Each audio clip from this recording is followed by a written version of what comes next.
11:19, enseguida les ampliamos esta noticia, pero antes hablamos, como cada martes, de ciencia. Hoy nos adentramos en sus sueños. Analizamos, entre otras cosas, si nuestra genética determina nuestra manera de conciliar el sueño o viceversa. María José, ¿qué tal? Buenos días. Buenos días. Pues sí, vamos a hablar de sueño, como bien dices, y además de manos de Juan Ramón Ordoñana, que es el coordinador del registro de gemelos de la Universidad de Murcia, aunque podríamos decir el registro de gemelos de España, porque es el único que existe en todo el país, lo tenemos aquí muy cerquita y sirve para hacer estudios de todo tipo. Pero hoy nos vamos a centrar en el sueño. Muy buenos días, bienvenido. ¿Qué tal? Buenos días. Buenos días. Decíamos si el sueño depende de la genética o es a la inversa. Bueno, todo depende de la genética, de la misma forma que todo depende del ambiente. Nosotros somos de entrada genética y nosotros vivimos en un ambiente continuamente que nos influye, de forma que prácticamente cualquier actividad del ser humano tiene influencia genética y tiene influencia ambiental. No hay nada que pueda decirse que pertenezca exclusivamente a uno de los dos terrenos. Pero precisamente para saber en qué porcentaje afectan más los genes, es decir, ya nacemos con una predisposición a que nos ocurran determinadas cosas en la vida o podemos controlar, dependiendo del otro porcentaje que es el que hace el medio ambiente, para eso sirven los estudios de gemelos, porque ellos son los que nos permiten conocer en qué medida nos afecta. El tener una genética parecida es lo que permite muchísimos resultados. Sí, bueno, los estudios de gemelos, el trabajar o poder estudiar y hacer investigaciones con gemelos, lo que nos permite es determinar hasta qué punto o de qué forma los factores genéticos en su conjunto influyen sobre el comportamiento que estemos estudiando, el comportamiento, la enfermedad o el fenotipo, lo que sea que estemos estudiando. Tanto la genética, repito, como el ambiente. Por eso nos permite determinar el efecto que tiene cada uno de ellos, incluso las posibles interacciones que se pueden producir. Cuando hablamos de ambiente, ¿a qué nos estamos refiriendo? En realidad nos referimos a prácticamente todo lo que rodea al ser humano. El ambiente puede ser el ambiente intrauterino, por ejemplo, que es el medio en el que se desarrolla el embrión mientras está todavía en el vientre materno. Hablamos de ambiente, como el ambiente familiar, que es el medio en el que se desarrolla el niño una vez que ha nacido, el ambiente escolar o el ambiente que recibimos continuamente a nuestro alrededor, nuestra alimentación, la pareja que tenemos, nuestras relaciones humanas, todo eso formaría parte del ambiente. Y exactamente este estudio que han llevado a cabo es una tesis doctoral, el relacionado con el sueño. Han trabajado el sueño desde distintos puntos de vista y desde hace mucho tiempo, lo mencionaremos ahora, pero en concreto han realizado un estudio último, esta tesis doctoral financiada por la Fundación Seneca, que es el que les ha ofrecido en concreto resultados sobre cómo esa genética o el ambiente afectan a los patrones de sueño. ¿Qué resultados han obtenido? Bueno, con ese tipo de trabajo nosotros lo que pretendemos es cuantificar de alguna forma, aunque es mucho resumir, ¿no? Hablar de factores genéticos y ambientales y reducirlo todo a un número es un resumen excesivo, vamos a decir. Pero sí que tratamos de cuantificar un poco de forma global qué explica el hecho de que haya personas que tengan dificultades y personas que no. Entonces lo que nos interesa es explicar, saber por qué hay personas que parecen tener más dificultades o que tienen peor calidad de sueño y personas que tienen mejor calidad de sueño. Es el primer paso para poder determinar cuáles son los motivos por los que tienen esa peor calidad de sueño y poder actuar sobre ellos. En este caso, ese resumen, vamos a decir, a nosotros nos da alrededor de un tercio de esas diferencias entre las personas serían debidas a diferencias en factores genéticos y el resto serían diferencias debidas a factores ambientales. Disruptores de sueño, como pueden ser, por ejemplo, en el caso de las mujeres, siempre se comenta más, o siempre mencionan más, por ejemplo, la ansiedad, o en muchas ocasiones el papel de cuidador de la mujer, que en determinadas edades, sobre todo en las que trabajamos nosotros, que son adultos, viene el cuidado de los niños cuando son más jóvenes o incluso el cuidado de los padres o de los abuelos cuando son mayores, tiene un efecto disruptor de sueño. Los varones, sin embargo, ese efecto disruptor está más relacionado, por ejemplo, con los horarios de trabajo y con la aparición, ya un poco en edad un poco más avanzada, la aparición de determinadas enfermedades respiratorias, por ejemplo, que empiezan a dificultar o que pueden dar problemas a la hora de establecer el sueño y mantenerlo. En términos generales, ¿el murciano goza de buena calidad de sueño o no? Yo diría que no hay una diferencia importante con respecto al resto de España, por lo menos. No hay, en realidad hay muy pocos estudios, o de hecho no hay prácticamente ninguno, de prevalencia, es decir, de qué porcentaje de personas tienen poca calidad de sueño o pobre calidad de sueño. De hecho, el único estudio que hay lo hicimos nosotros también con nuestra muestra de gemelos y nos dice que alrededor de un 38% de las personas entre 40 y 70 años tienen lo que diríamos tienen problemas de sueño, tienen pobre calidad de sueño. Eso no quiere decir que tengan insomnio o que tengan un problema importante, pero sí que tienen lo que llamaríamos pobre calidad, es decir, algo que se puede mejorar y que redundaría probablemente en beneficio para su salud. ¿Y de qué manera se puede mejorar eso?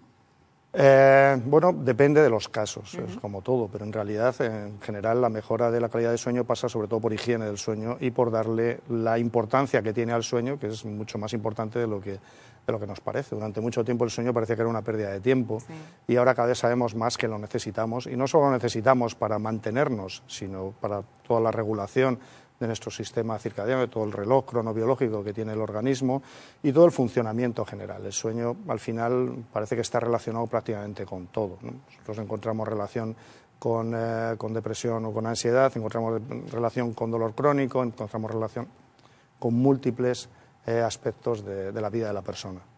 Es curioso que en uno de los estudios que han realizado sobre sueño, en gemelos idénticos, han podido ver cómo cuando están durmiendo tienen un ciclo muy parecido. Es una cosa que parece de ciencia ficción, pero se da en la realidad. Sí, bueno, con los gemelos idénticos nos pasan muchas veces cosas que parecen de ciencia ficción. Pero lo que sí hemos encontrado, siguiendo no solo incluso durante el sueño, sino a lo largo de todo el día, es que el propio ritmo circadiano que hace que haya determinadas constantes, como por ejemplo la temperatura corporal que va variando, en gemelos idénticos es mucho más fácil encontrarte que son ritmos muy parecidos y las figuras que hacen son prácticamente iguales, incluso son indistinguibles las figuras de uno de los gemelos con los de otro. Cuando, sin embargo, en mellizos, cuando son gemelos no idénticos, esas figuras son diferentes. Hablando de sueño, una de las preocupaciones que tenemos los padres y las madres que dormimos poquito, ¿el sueño se logra recuperar o no? El sueño se puede mejorar, evidentemente. Se puede mejorar, entre otras cosas, porque hay, repito, muchos factores ambientales que influyen en el sueño. Y, lo que hemos comentado antes, una adecuada higiene del sueño, hacerle caso, preparar el sueño, por ejemplo, etcétera, redunda siempre en un beneficio del sueño, una mejora. La recuperación en cuanto a lo que he perdido, luego lo recupero, eso ya es más complicado. Lo que podemos hacer es mejorar el sueño que vamos a tener. ¿Vale? ¿Y qué efectos negativos puede tener el no dormir correctamente o suficientes horas en nuestra salud?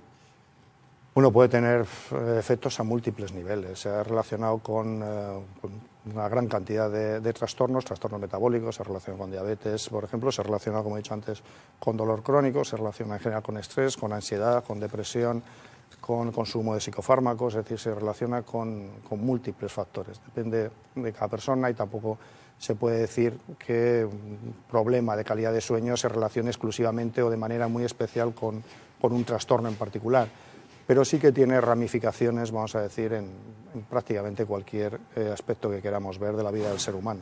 La recomendación son siempre dormir al menos 8 horas, ¿no? Es lo que se recomienda habitualmente. No todo el mundo necesita exactamente lo mismo, pero alrededor de 7, 6 y media, 8, más o menos por ahí, que sería lo aceptable, para lo idóneo en principio. Hay personas que parecen necesitar más y personas que parecen necesitar algo menos, pero más tampoco es excesivamente, no mejora, y menos claramente empeora. Para poder llevar a cabo todos estos estudios necesitan la ayuda de esos pares de gemelos o pares de mellizos que puedan acudir al registro de gemelos de la Universidad de Murcia y participar voluntariamente. Imagino que no tiene que ser sencillo y además dependen de que ellos acudan a ustedes, o no sé cómo les encuentran, si les podemos invitar a que se inscriban. Hombre, los encontramos de muy diversas formas, pero principalmente es una infraestructura de investigación, al fin y al cabo, que es una infraestructura pública en la región de Murcia. Pública quiero decir que pertenece a la Administración Pública y que está gestionada por la Universidad de Murcia y con la participación de la Consejería de Salud. Nosotros lo que hacemos es tratar de contactar con aquellas personas que residen en la región de Murcia y que comparten apellidos y fecha de nacimiento. De esa forma, aunque hay muchos errores, que tenemos que pedir disculpas a las personas a las que llamamos sin serlo, pero es muy común también tener apellidos, o por ejemplo Martínez, y que haya otra persona en la región de Murcia con la misma fecha de nacimiento es relativamente común. Pero de esa forma es la única que tenemos ahora mismo de localizarlos y es como localizamos a los gemelos, porque el objetivo es que el registro sea lo que llamamos un registro poblacional. Es decir, que aparte que sea voluntario, por supuesto, todas las personas que participan son voluntarias, pero que no sean solo los que se acercan a nosotros, sino que hacemos realmente una búsqueda activa para que la muestra que tenemos y los resultados que obtenemos sean representativos de la población general. Eso es muy importante desde un punto de vista de investigación, porque implica que los resultados que obtienes pueden ser generalizables a toda la población. Sin embargo, si son solo los voluntarios que se acercan, entonces es más problemática esa generalización. Por eso hacemos una búsqueda activa y bueno, tratamos de localizar a todos los gemelos, por lo menos de los que tenemos información, que residen en la región de Murcia. Pues Juan Ramón Orduñana, muchísimas gracias por estar esta mañana con nosotros. Un placer. Muchas gracias a vosotros. Gracias. Nosotros a estas horas, 11:30 de la mañana, conocemos a qué actos y actividades científicas pues pueden sumarse esta semana. Vean.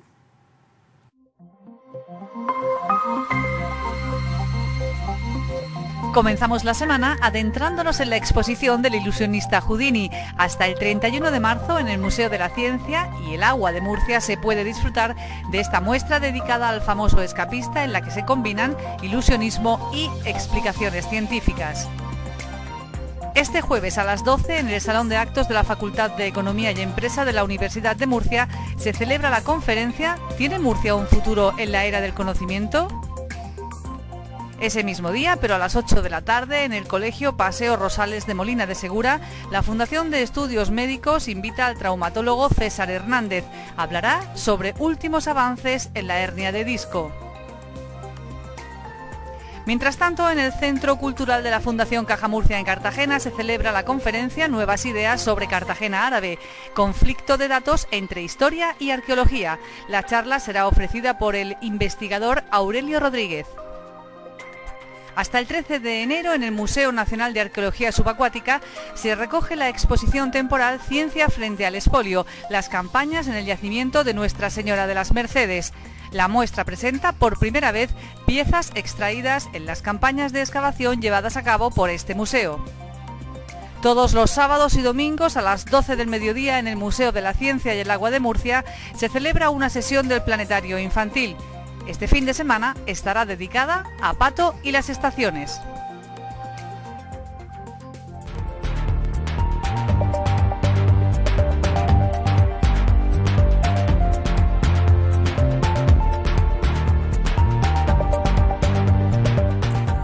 Bueno, el mundo de la tecnología avanza a pasos agigantados. Del 2.0, lo recordarán, pasamos al 3.0 y ahora estamos en la era del 4.0. Es el momento de analizar los objetivos, el potencial y el impacto de esta cuarta revolución, pero en nuestra región, María José. Pues sí, vamos a hablar de fabricación aditiva. Ya la hemos traído en alguna ocasión aquí a Curiosity, pero es que el próximo 4 de diciembre va a tener lugar un evento importantísimo en esta materia, al que van a acudir más de 500 profesionales de toda España, y como queremos invitar a la gente a que vaya y que sepan qué se van a encontrar allí y que, bueno, pues que conozcan un poquito en qué se mueve el sector, pues nada mejor que aprovechar este tiempo para hablar con Carlos Miras, que es el técnico del área de emprendedores del Instituto de Fomento de la Región de Murcia, y también nos acompaña Francisco José Piqueras, que es gerente de la empresa IA Manufacturing, que conoce perfectamente el sector. Muy buenos días, bienvenidos a los dos. ¿Qué tal? Buenos días. Buenos días. Bueno, vamos a hablar primero de ese gran evento, Aditiva 4.0, exactamente en qué consiste. Aditiva 4.0 quiere ser un punto de encuentro entre profesionales de esta tecnología. Esta tecnología tiene aplicaciones en diferentes sectores, los más relevantes son el industrial y el sanitario, pero también el educativo, y en el concepto solidario que tiene también se hablará en este congreso. Vamos a hablar de todos esos puntos, pero Carlos, es importante por lo menos hacer una pequeña mención a qué es, de qué estamos hablando cuando hablamos de fabricación aditiva. Ya lo comentamos, como digo, en otra ocasión, pero no está de más. La fabricación aditiva es una tecnología que se está implementando, ya digo, aunque en principio tenía mucho foco en el sector industrial, en otros sectores, donde al final consiste en que tú, a través de una impresora, por así decirlo, que es capaz de imprimir en 3D, puedas obtener objetos que puedas tocar. No estamos hablando de un objeto bidimensional, sino tridimensional. La aplicación es múltiple en tanto como la persona tenga esa imaginación, pero en el sector industrial del Instituto de Fomento donde creemos que se tiene que trabajar más profundamente. Francisco, vosotros trabajáis con esta tecnología, ¿qué hacéis exactamente?